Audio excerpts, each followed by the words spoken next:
Hello बच्चों, good evening, नमस्कार। कैसे हैं आप सब? आप सबका ओनली एनसीईआरटी के इस यूट्यूब चैनल से हार्दिक स्वागत है, अभिनंदन है।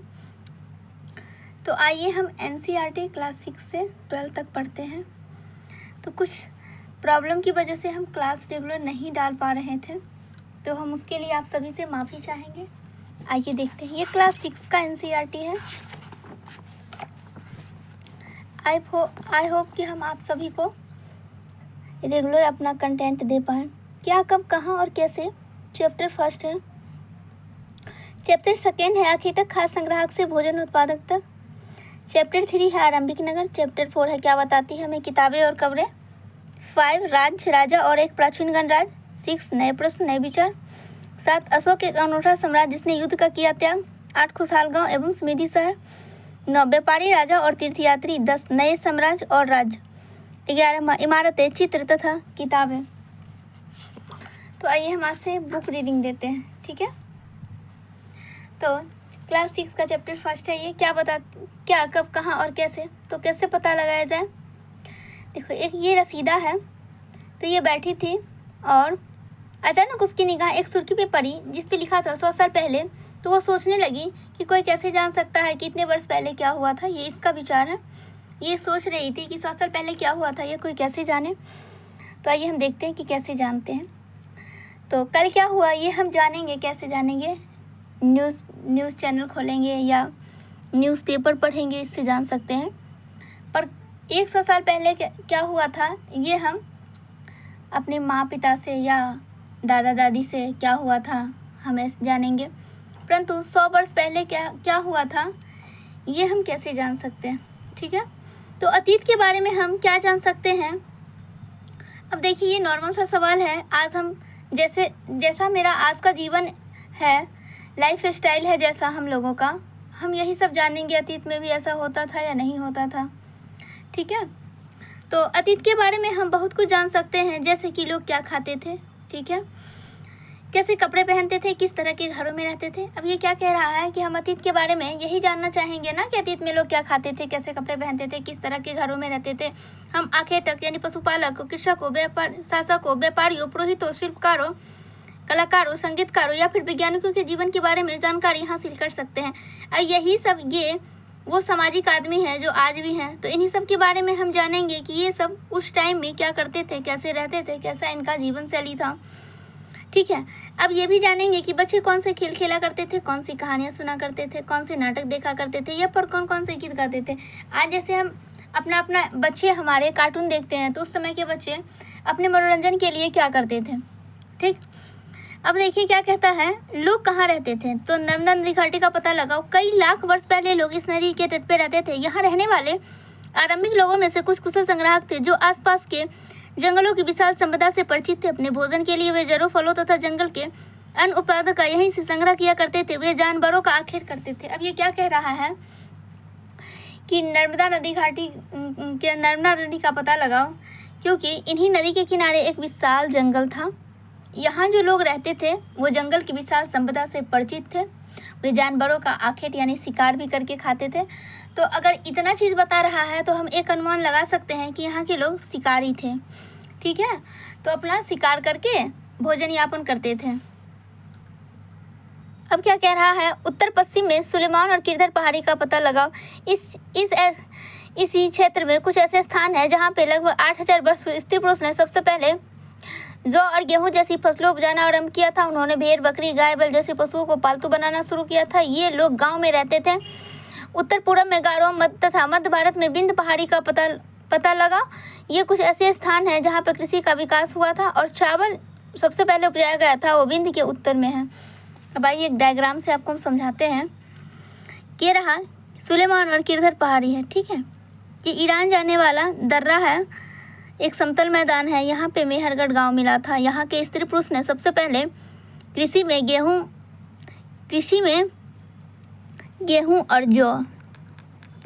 और जौ उपजाना आरंभ किया था और पशुपालन में गाय, बैल, भेड़, बकरी पशु पालतू बनाया था। कौन? मेहरगढ़ के लोग, ठीक है। उसके बाद क्या कहता है, ये गारो पहाड़ी में भी कृषि के साक्ष्य मिले हैं, ठीक है। और यहाँ विंध्य के उत्तर में सबसे पहले चावल के साक्ष्य मिले हैं। यही कह रहा है कृषि का विकास यहाँ भी हुआ था, यहाँ भी हुआ था और यहाँ भी बताया। सबसे पहले चावल के साक्ष्य बिंदी के उत्तर में मिले थे। अब आइए आगे देखते हैं क्या कह रहा है। अब सिंधु की सहायक नदी का पता लगाओ। 4700 वर्ष पूर्व इन नदियों के किनारे कुछ आरंभिक नगर फले फूले थे। अब सिंधु नदी का पता लगाओ। सिंधु नदी कहाँ है? सिंधु नदी ये रहा सिंधु नदी, झेलम, चिनाब, रावी, सतलज, यानी कि जो एक बड़ी नदी में आके मिल जाता है उसे हम सहायक नदी कहते हैं। तो सिंधु की सहायक नदी आप किसे कहेंगे? झेलम को, चिनाब को, रावी को, सतलज को, ब्यास को। ठीक है, तो इसे हम कहेंगे सिंधु की सहायक नदी। इसी किनारे 4700 वर्ष पूर्व एक आरंभिक नगर मिले थे। उसके बाद नगरों का विकास, आप यहाँ आ जाइए गंगा के समतल मैदान में। यहाँ पे 2500 वर्ष पूर्व नगरों का विकास प्रारंभ हुआ था। गंगा के दक्षिण में एक मगध साम्राज्य बसा था जिसके राजा अत्यंत शक्तिशाली थे। अब क्या कह रहा है, इधर आइए। गंगा के दक्षिण में इन नदियों के गंगा तथा इसकी सहायक नदी सोन का पता लगाओ। गंगा के दक्षिण में इन नदियों के आसपास का क्षेत्र प्राचीन काल में मगध कहलाता था, वर्तमान बिहार में है। ये जगह कहाँ है? बिहार में के नाम से जाना जाता है। इसके शासक बहुत ही शक्तिशाली थे। ठीक है, अब आगे क्या कहता है कि लोग यात्रा करते थे, तो लोग आज भी यात्रा करते हैं। लोग उस समय भी यात्रा करते थे। तो आज यात्रा करने में और उस समय यात्रा करने में थोड़ा सा डिफरेंट था। क्या था डिफरेंट? तो कभी लोग काम की तलाश में, तो कभी प्राकृतिक आपदाओं के कारण। आज भी लोग काम की तलाश में जाते हैं ना, विदेश जाते हैं, कोई लंदन जाता है, कोई अमेरिका जाता है। उस समय में भी प्राकृतिक आपदाओं के कारण आज भी प्राकृतिक आपदा, जैसे कि आप देखते होंगे बाढ़ अगर आ जाता है तो लोग एक जगह से दूसरे जगह जाता है, उस समय भी प्राकृतिक आपदा आते होंगे और लोगों का स्थान परिवर्तन करता होगा। अब आगे क्या कहता है कि कभी कभी सेनाएं दूसरे क्षेत्रों पर विजय हासिल करने के लिए जाती थी। इसके अतिरिक्त व्यापारी कभी काफिले में तो कभी जहाज़ों से अपने साथ मूल्यवान वस्तुएं लेकर एक स्थान से दूसरे स्थान जाया करते थे। धार्मिक गुरु लोगों को शिक्षा और सलाह देते हुए एक गांव से दूसरे गांव तथा एक कस्बे से दूसरे कस्बे जाया करते थे। अब ये कह रहा है कि उस समय में सेनाएं दूसरे राज्यों पर अधिकार करने के लिए जाया करती थी और व्यापारी व्यापार करने के लिए जाते थे। धार्मिक गुरु गांव-गांव घूम के लोगों को शिक्षा देते थे। इसके लिए वो यात्रा करते थे। कुछ लोग नए और रोचक स्थानों को खोजने की चाह में उत्सुकता बस भी यात्राएं करते थे। इन सभी यात्राओं से लोगों को एक दूसरे के विचारों को जानने का अवसर मिला। ठीक है, लोगों के इस आवागमन से हमारी संस्कृति परंपराओं को समृद्धि मिली। जैसे हम उनके बारे में कुछ जाने और वो हमारे बारे में जाने।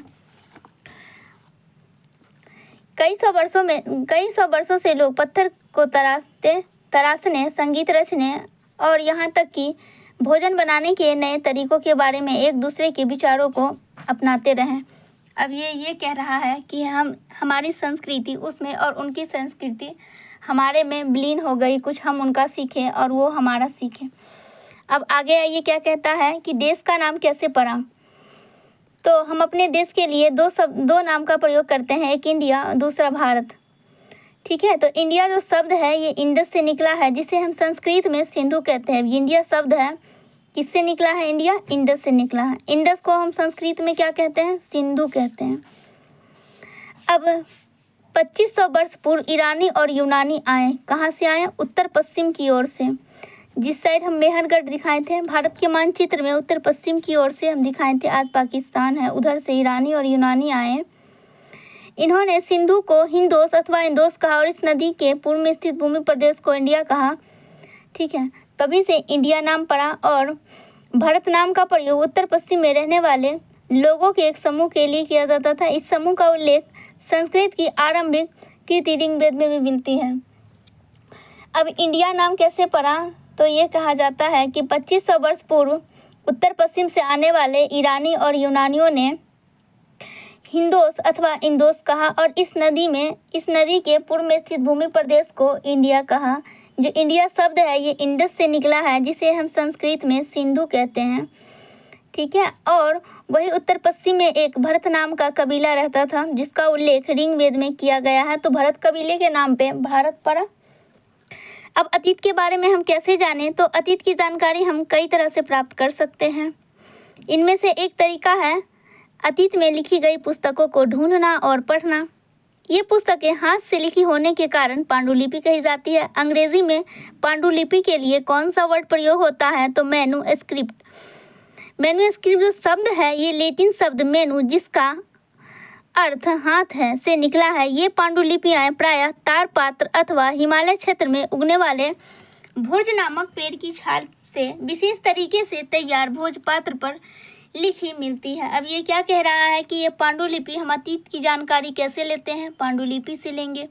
पांडुलिपि जो हाथ से लिखी होती है, पांडुलिपि के लिए अंग्रेजी में हम कौन सा शब्द यूज करते हैं? मैन्युस्क्रिप्ट। और जो ये मैन्युस्क्रिप्ट शब्द है ये लैटिन शब्द है, ठीक है, जिसमें मेनू का अर्थ होता है हाथ। अब पांडुलिपि लिखी किस पे जाती थी? तो तारपात्रों पर अथवा हिमालय क्षेत्र में उगने वाले एक भुर्ज नामक पेड़ था, उसकी छाल को विशेष तरीके से तैयार करके उस पे लिखी जाती थी। अब इसमें लिखा क्या होता था? तो आइए हम देखते हैं इसमें। अब ये क्या कहता है कि इतने वर्षों में बहुत पांडुलिपियां कीड़ों ने खा ली, नष्ट कर ली।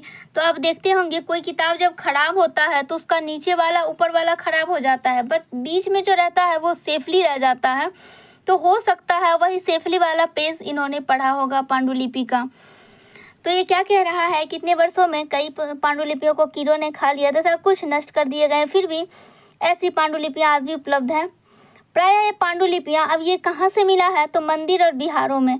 इस पुस्तक में लिखा क्या होता था? तो धार्मिक मान्यता व व्यवहार, यानी हमारे धर्म के बारे में जानकारी, राजाओं का जीवन यानी राजाओं के जीवन, राजा का कब राज्याभिषेक हुआ, कब जन्म हुआ, कब किसने वो कौन सा युद्ध जीता, कौन सा युद्ध हारे, उनका विवाह कब हुआ, औषधि तथा विज्ञान यानी औषधि के बारे में, विज्ञान के बारे में, यही सब लिखा होता था।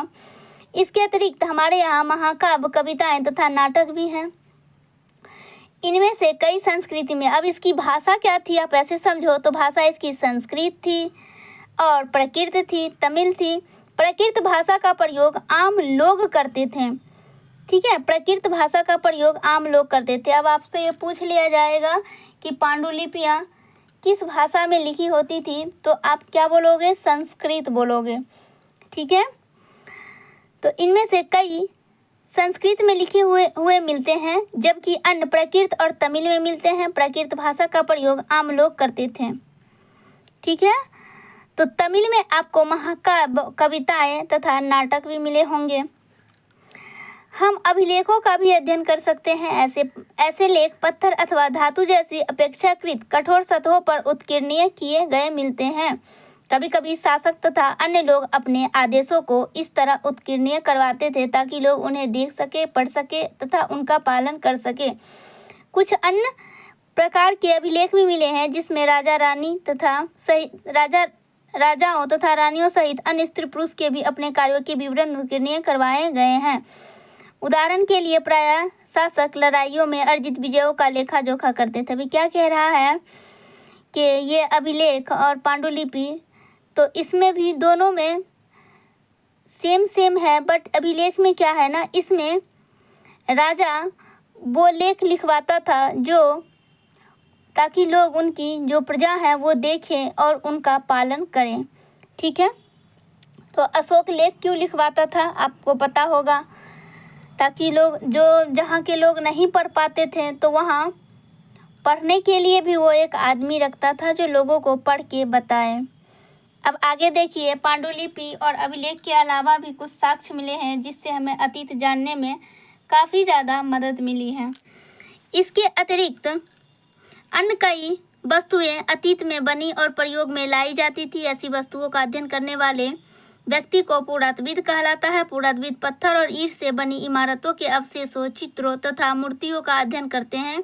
वे औजारों, हथियारों, बर्तनों, आभूषणों तथा सिक्कों की प्राप्ति के लिए छानबीन तथा खुदाई भी करते हैं। इनमें से कुछ वस्तुएं पत्थर, पकी मिट्टी तथा कुछ धातु की बनी हो सकती है। ऐसे तत्व कठोर तथा जल्दी नष्ट ना होने वाले थे। अब ये क्या कहता है कि हमें अभिलेख और पांडुलिपि के अलावा भी वो पुरातत्वविद जो हैं, जो इतिहास जानने में मदद करते हैं, उत्खनन से प्राप्त चीज़ों से भी हमें बताते हैं इतिहास के बारे में, ठीक है। और वो इस चीज़ को स्रोत कहते हैं, ठीक है। अब जैसे कि पुरातत्वविद जानवरों, चिड़ियों तथा मछलियों की हड्डी भी ढूंढते हैं। इनमें उन्हें यह जानने में मदद मिलती है कि अतीत में लोग क्या खाते थे। अब ये क्या क्या करते हैं, जानवर की हड्डियाँ, मछली का हड्डियाँ ये ढूंढते हैं और इससे उन्हें मदद मिलती है कि अतीत में लोग क्या खाते थे। वनस्पति के अवशेष तो मुश्किल से बच पाते हैं। अगर ये सब चीज़ जैसे हड्डी बच गया होगा, पत्थर बच गया होगा, सिक्के बच गए होंगे, तो इन सभी चीज़ों से अतीत जानने में मदद मिलती है। वनस्पतियाँ नहीं बचे होंगे, हाँ, जो अनाज जल जाते होंगे तो वो जले हुए रूप में बचे होंगे। ठीक है, अब आगे आइए क्या कहता है।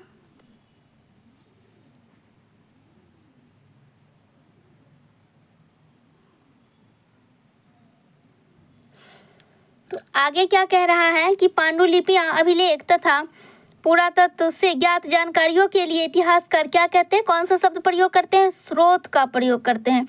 इतिहासकार हम उन्हें कहते हैं जो अतीत का अध्ययन करते हैं। स्रोत से प्राप्त होते ही अतीत के बारे में पढ़ना बहुत रोचक हो जाता है, क्योंकि इन स्रोतों की सहायता से हम धीरे धीरे अतीत का पुनर्निर्माण करते जाते हैं। तो इतिहासकार तथा पुरातत्वविद उन जासूसों की तरह है जो इन सभी स्रोतों का प्रयोग सुराग के रूप में कर अतीत को जानने का प्रयास करते हैं। अब क्या कहते हैं इतिहासकार, इतिहासकार हमें अतीत की जानकारी देते हैं। अतीत एक या अनेक। तो क्या तुमने इस पुस्तक के शीर्ष हमारे अतीत का अध्ययन ध्यान दिया है, यह अतीत शब्द का प्रयोग बहुवचन के रूप में किया गया है। ऐसा इस तथ्य की ओर ध्यान दिलाने के लिए किया गया है कि अलग अलग समूहों के लोगों के लिए इस अतीत के अलग अलग मायने थे। उदाहरण के लिए पशुपालकों अथवा कृषकों का जीवन राजा तथा रानियों के जीवन से तथा व्यापारियों का जीवन शिल्पकारों के जीवन से बहुत भिन्न था। जैसा कि हम आज भी देखते हैं, उस समय भी देश के अलग अलग हिस्सों में लोग अलग अलग व्यवहार और रीति रिवाजों का पालन करते थे। उदाहरण के लिए आज अंडमान द्वीप के अधिकांश लोग अपना भोजन मछलियां पकड़कर, शिकार करके तथा फल फूल से संग्रह द्वारा प्राप्त करते हैं। इसके विपरीत शहरों में रहने वाले लोग खाद्य आपूर्ति के लिए अन्य व्यक्तियों पर निर्भर करते हैं। इस तरह के भेद अतीत में भी विद्यमान थे। अब ये क्या कह रहा है, ये कह रहा है कि राजा रानी का जीवन व्यापारियों के जीवन से भिन्न था और व्यापारियों का जीवन शिल्पकारों के जीवन से भिन्न था। ठीक है, अब देखिए, कहीं पे ज़्यादा विकसित हो गया था तो कहीं के लोग शिकार करके करते थे। सब जगह एक समान नहीं था। जैसे कि आज आप देखिए, अंडमान द्वीप समूह के लोग आज भी अपना भोजन शिकार पकड़ के करते हैं और हम लोग ऐसा नहीं करते हैं। इसके अतिरिक्त एक अन्य तरह का भेद है, उस समय शासक अपनी विजयों का लेखा जोखा रखते थे।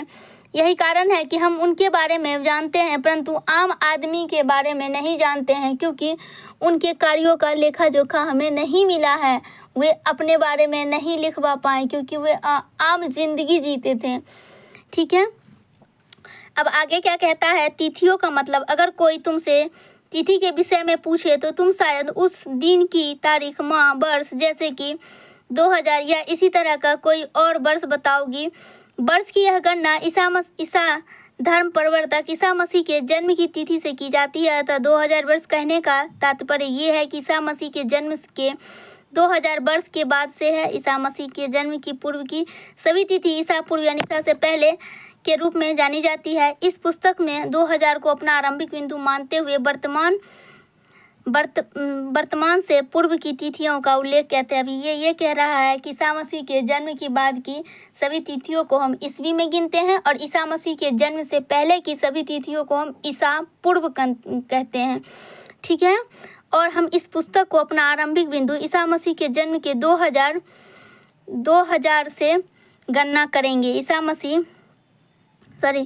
ईसा मसीह के जन्म के पूर्व की सभी ईसा पूर्व के रूप में की जाती है। इस पुस्तक में हम 2000 को अपना आरंभिक बिंदु मानते हुए वर्तमान से पूर्व की तिथि का उल्लेख करेंगे, यानी 2000 से हम उल्लेख करेंगे, यानी ईसा के जन्म के 2000 बाद से हम इस पुस्तक को पढ़ेंगे। जैसे कि मेहरगढ़ में 6000 वर्ष पूर्व मिला था, परंतु इस पुस्तक में 8000 वर्ष पूर्व दिया गया है, यानी 2000 हम अपना आरंभिक बिंदु मानते हुए आगे की तिथि का गणना करेंगे। तो चैप्टर फर्स्ट NCERT क्लास 6 का हो गया है। क्या, कब, कहाँ और कैसे। चैप्टर सेकेंड हम नेक्स्ट वीडियो में देखेंगे।